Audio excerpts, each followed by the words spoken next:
काय जबरदस्त झालं होते चटणी आणि सांबर.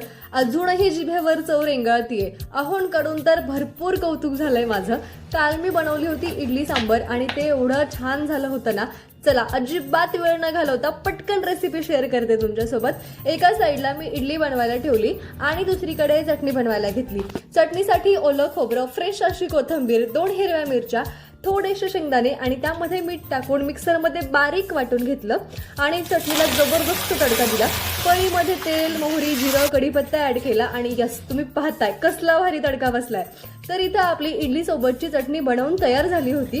लगेच मी सांबर बनवायला घेतलं. सांबरसाठी मी इथं कांदा, टोमॅटो आणि शेवग्याची शेंग कट करून घेतली. आता भरपूर जण भोपळा, गाजर या सगळ्या गोष्टी टाकतात, पण मी एवढंच टाकते आणि यामध्ये सुद्धा खरंच खूप छान सांबर बनतं.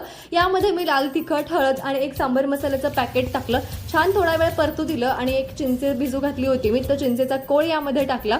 हे 2 मिनिटं परतल्यानंतर यामध्ये तुरीची डाळ शिजवली होती ती व्यवस्थित स्मॅश केली आणि यामध्ये टाकून दिली. हवं तेवढं पाणी टाकलं. 1-1.5-2 ग्लास पाणी मी यामध्ये टाकलं होतं.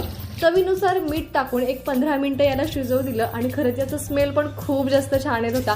चटणी, सांबर, इडली जबरदस्त झालं होतं. ही रेसिपी एकदा नक्की ट्राय करा आणि अशाच चटपटीत रेसिपीसाठी चॅनलला सबस्क्राईब करा. बाय.